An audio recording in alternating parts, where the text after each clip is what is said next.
and how we as a church need to embrace the idea that people do struggle with depression and anxiety, and even preaches to his congregation about mental health. And then in the end of August 2018, he kills himself. Now, this is shocking, of course, but it really shouldn't be shocking to us.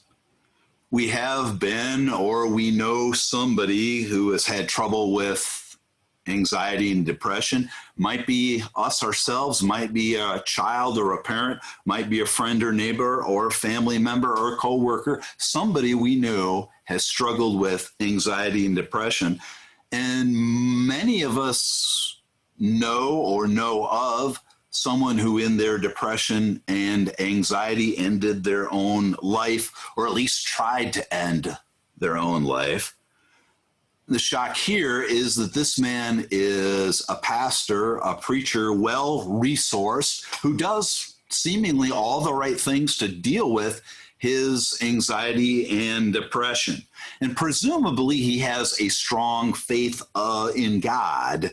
And should not that faith in God save him? How could such a man, who's a leader in the church, a leader in the faith, kill himself? Is it that down below all his ministry activity, he really was a person of weak faith? Was his life filled maybe with secret sin or guilt? And was his anxiety and depression a result of that? Was he pretending to be something that he really wasn't? And in the end, that got him so depressed that it ended his life. Why did he end his life?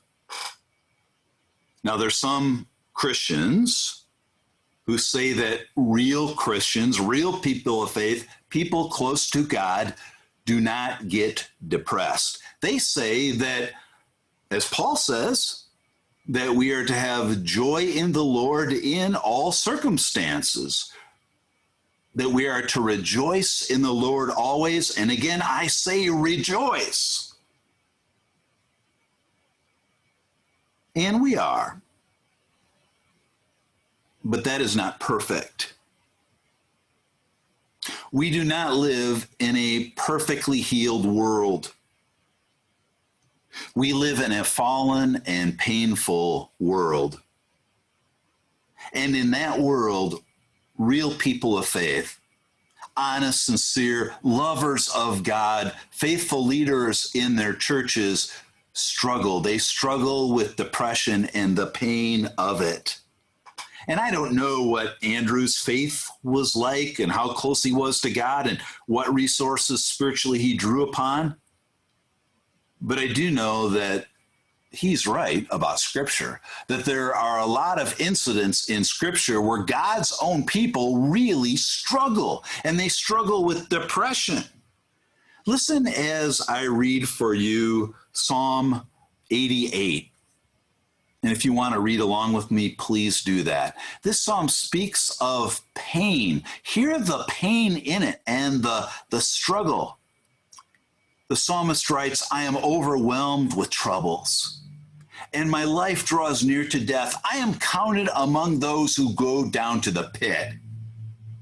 I am like one without strength.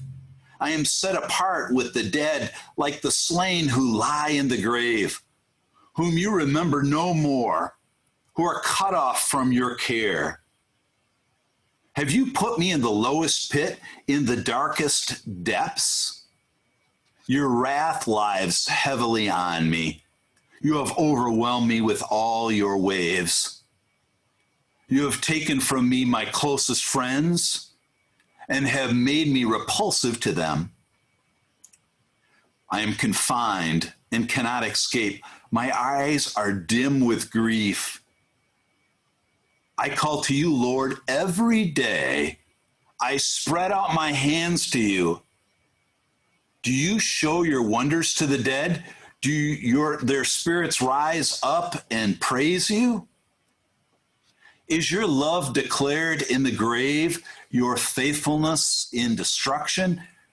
Are your wonders known in the place of darkness, or your righteous deeds in the land of oblivion? But I cry to you for help, Lord. In the morning, my prayer goes before you. Why, Lord, do you reject me and hide your face from me? From my youth, I have suffered and been close to death. I abhor your terrors and I am in despair. Your wrath has swept over me. Your terrors have destroyed me. All day long, they surround me like a flood. They have completely engulfed me.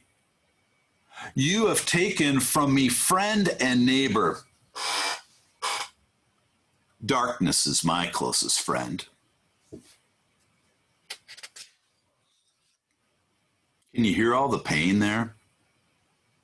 That catalog of sorrow and alienation. This psalmist is probably writing about his physical illness that he's suffering, a long-term physical illness, but also spiritual illness. And he's bringing this up in this psalm before the people in God. After all, the Psalms are the songbook of the temple.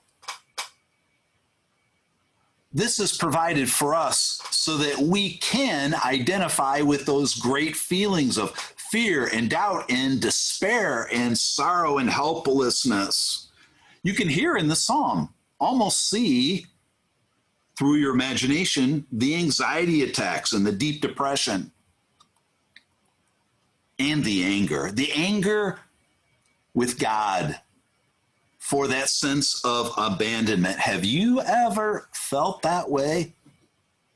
Many of us have. Have you ever felt that darkness is your closest and maybe only friend?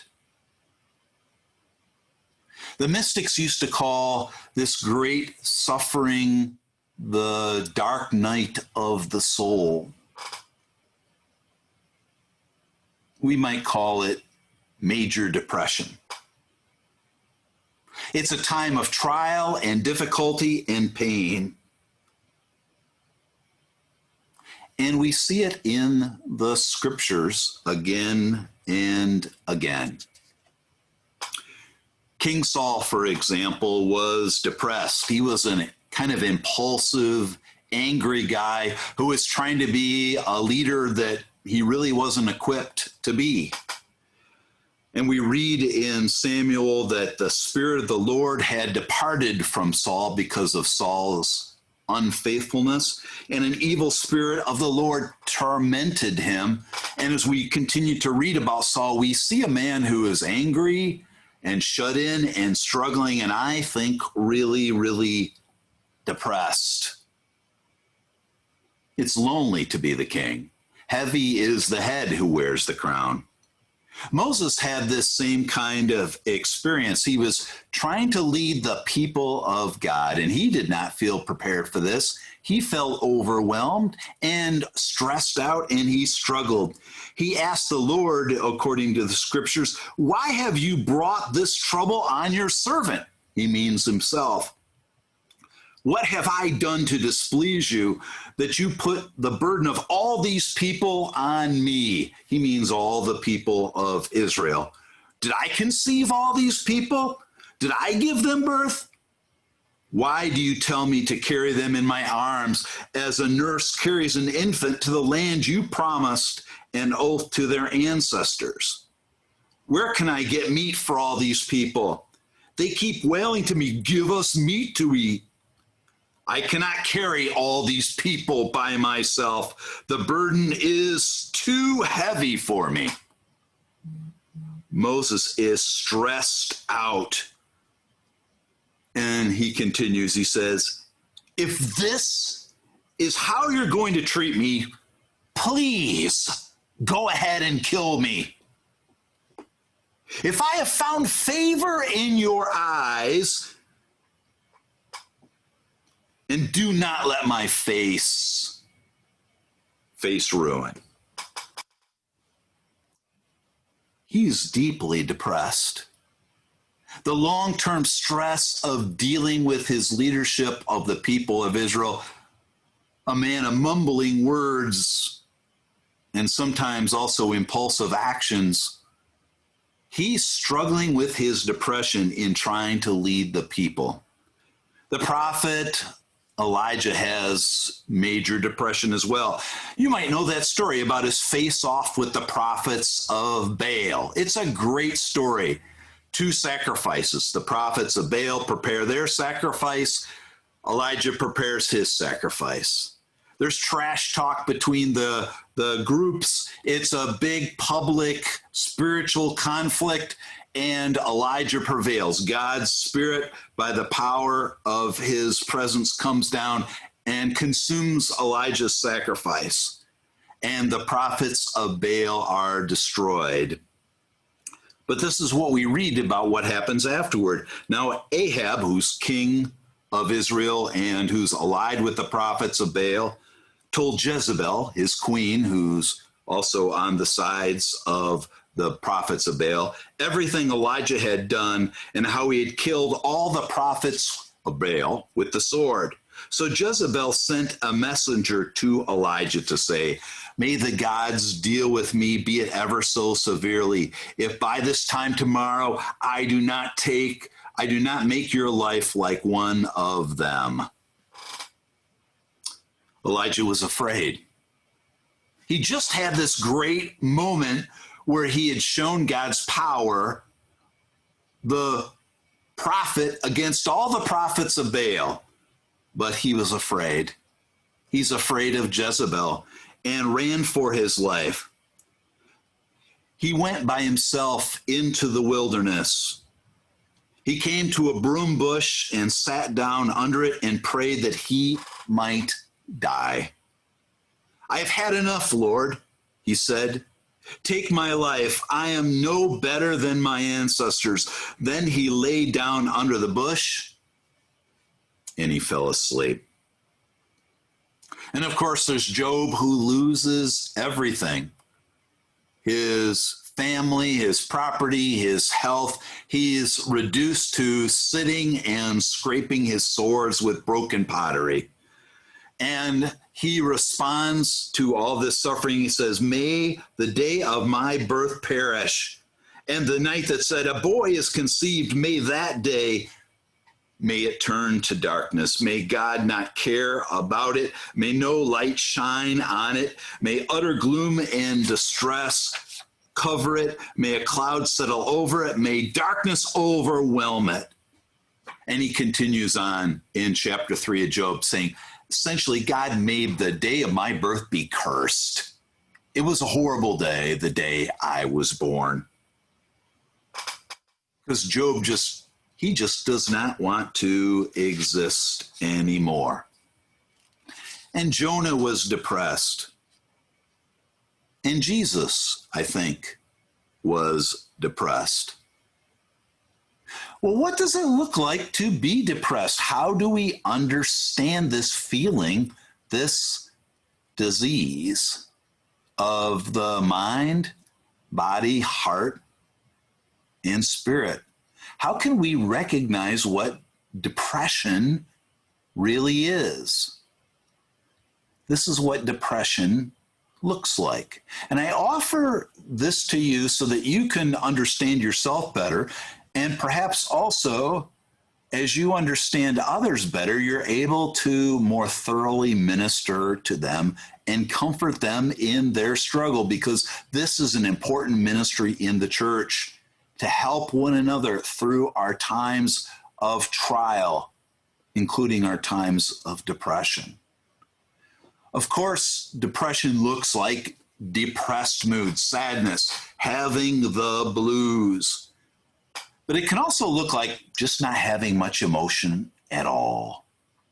Feeling very disconnected or dissociative, not having anything you're really sorry about or excited about. That is also a time of depression. Flat affect, as we call it. So depression does not always look like sadness. It can look also like disconnectedness from feelings. It can be a lack of interest in enjoyable activities. A depressed person doesn't take pleasure in things they used to take pleasure in. Hobbies, pastimes. They're not interested in reading or sports. They have a real hard time finding any pleasure in life, and they're really disconnected from those pleasures. They have an increase or decrease in their appetites. You've all had that moment yourself, the sitting on the couch with food you shouldn't be eating because you are feeding your sorrow and depression. Or you just might not be interested in eating at all. That is also a sign of depression. Any disruption in your pattern of eating, and especially unhealthy eating, can be a sign of depression. When you're depressed, you very often seek out carbs and want to eat other food that's just not right for you. You want to numb yourself with your food. You're using it as a drug. So watch when you're looking at your own depression or a family member, a friend who has depression, what are they eating and how much and when? You can also, with depression, have insomnia or hypersomnia. You can't sleep or you sleep all the time. Sometimes when people are depressed, they're accused of being lazy, especially when they just lay in bed, they can't get up in the morning. They're not being lazy, they're struggling with depression. And it certainly does not help them to label them as lazy. This is not an act of will. This is a medical problem, an emotional problem, a spiritual problem. It's not a moral problem. Depressed people also tend to move slow. They can't get things done. It takes a lot for them to summon the energy to accomplish a task, and so they just walk and move slowly. So they just have a general lack of energy. They also have feelings very often of guilt and worthlessness that is not properly attributed. They discount themselves. They feel the depression. They feel like they just can't care about anything, even themselves. But they do feel their sense of guilt. They feel like they're just worthless to themselves and to everyone else. And it's a terrible feeling.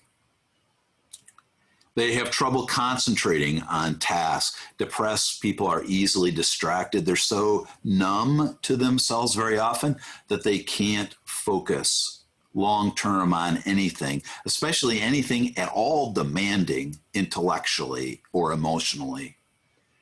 And they have self-destructive behaviors and thoughts. They start thinking about ways to get out of their depression, and those ways often are self-destructive. They might harm themselves as a way of feeling like that they're in control. That's what very often cutting is about. It's about feeling like I can feel something when I cut myself. I have some control over myself when I cut myself. And strangely, that is very comforting when you feel like you have little or no control. And they're unable to move toward goals. When you're depressed, trying to focus on something beyond your immediate self is very, very difficult. It feels like your life doesn't matter. It feels like there's just nothing going on. As I read about these biblical characters, I see their depression. And I think about how each one struggles with some of these elements, and perhaps you do too. Perhaps as we've gone through this list, you've seen a few things that at least sometime or another are the indications, maybe the early indications that you're struggling with depression.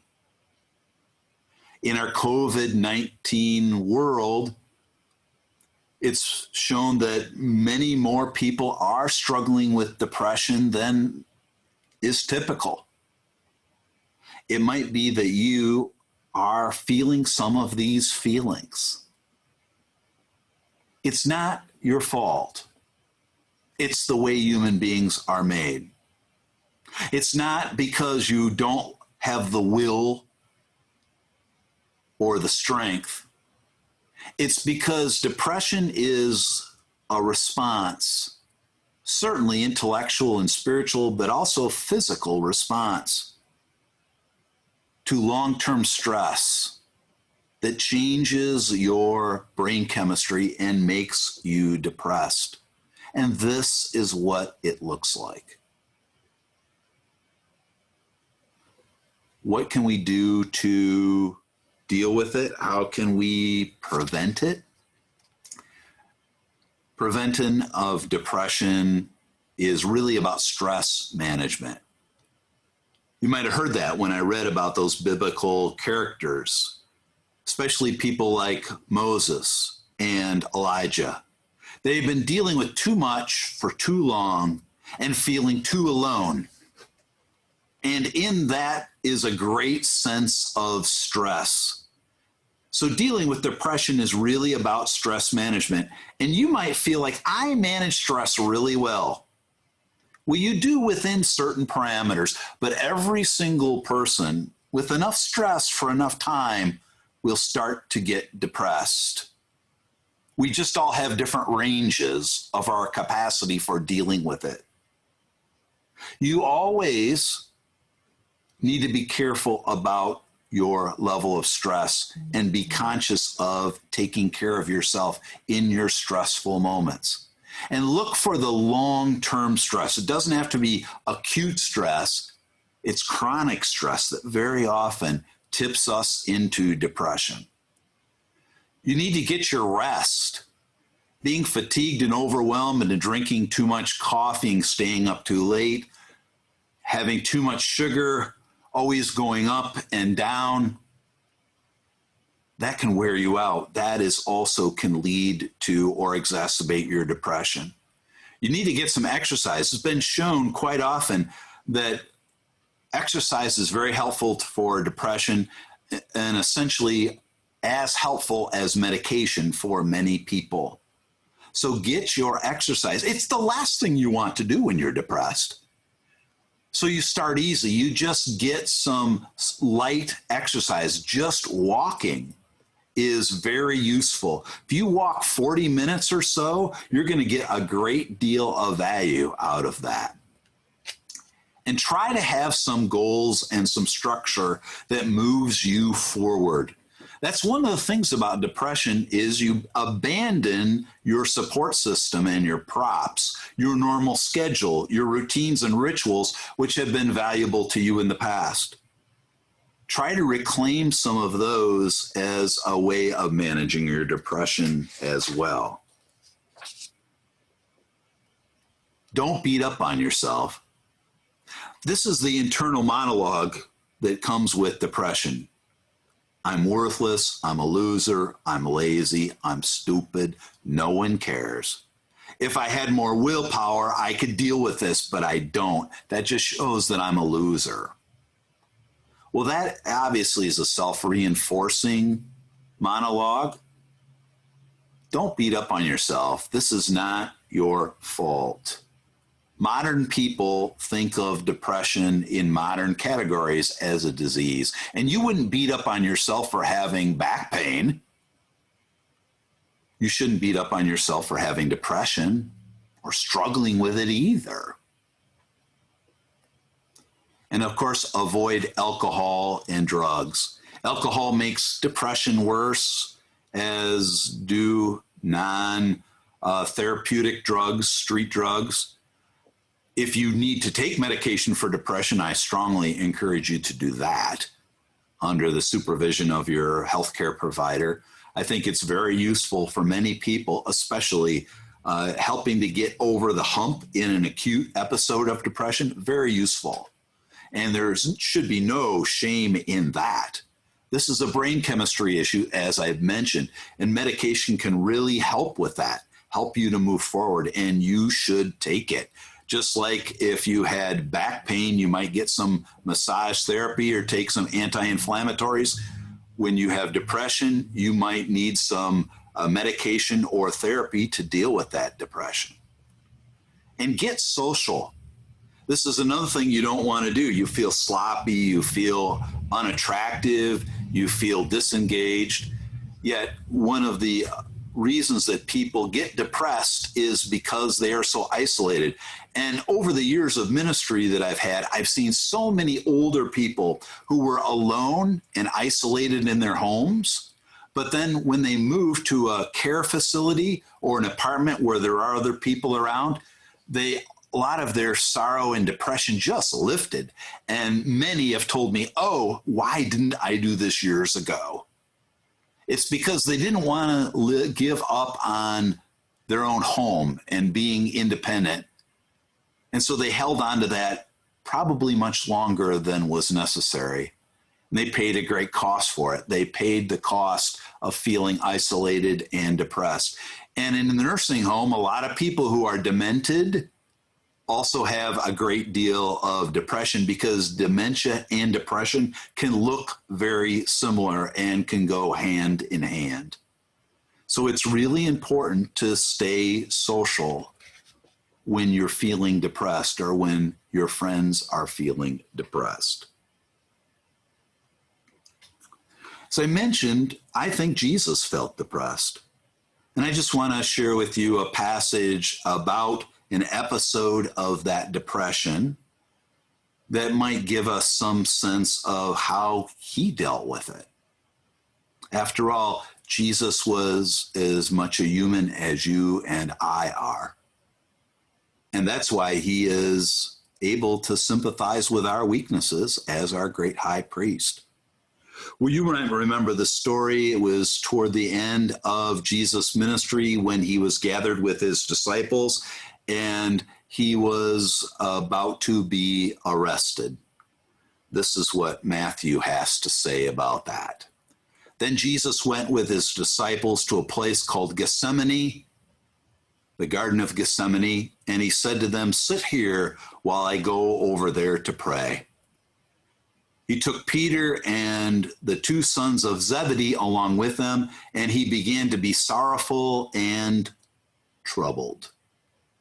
If you look back at Jesus' ministry, you see other moments when he felt anguish and pain and sorrow and grief. But I think this is an acute moment for Jesus, a moment when he really feels the weight of his sorrow and pain, of his depression. He said to them, "My soul is overwhelmed with sorrow to the point of death. Stay here and keep watch with me." What does Jesus do in his moment of great trial and emotional distress when he feels overwhelmed to the point of death? He reaches out to his friends. He calls to his friends. He connects with his friends. And then he opens up his soul to them. He says to them, "My soul is overwhelmed with sorrow." He shares himself and his grief with them. That's what Jesus does in his moment of trial. He reaches out to his friends and he shares himself with them and asks for their support in these moments. He asks them to partner with him. Stay here and keep watch with me. Partner with me. Help me to bear my grief, my sorrow, my depression. Going a little farther, he fell with his face to the ground and prayed, "My Father, if it is possible, may this cup be taken from me, yet not as I will, but as you will." He prays. Jesus goes to his Father and he prays. He pours out his heart to God honestly and hopefully. He's asking God for relief, yet he's also praying a prayer of trust. It's a prayer that says, "God, I need you right now to be my guide, to watch over me, to give me strength, I need you, God, right now to help me through this. And I trust that you will be with me no matter what comes. And so I submit myself to this future that is ahead of me, this suffering that is going to my mind. Then he returned to his disciples and found them sleeping. Couldn't you men keep watch with me for 1 hour? He asked Peter. Watch and pray so that you will not fall into temptation. The spirit is willing, but the flesh is weak. Jesus is acknowledging the humanness of the moment and how friends are going to fail you in this moment. That people don't have to be perfect to help you in your struggle, and you don't have to be perfect in helping others in their moments of trial as well. He went away a second time and prayed, my Father, if it is not possible for this cup to be taken away unless I drink it, may your will be done. I think Jesus in these repeated prayers is again and again acknowledging that God is his Lord and submitting himself to what God would have him do. He is praying earnestly for God's deliverance, but also trusting that if that deliverance does not come, that God will be with him in his darkest and most painful moments. Then Jesus went with his disciples to a place called Gethsemane, and he said, oh, wait, sorry. I doubled up on those slides, I guess. So what are we going to say about all this then?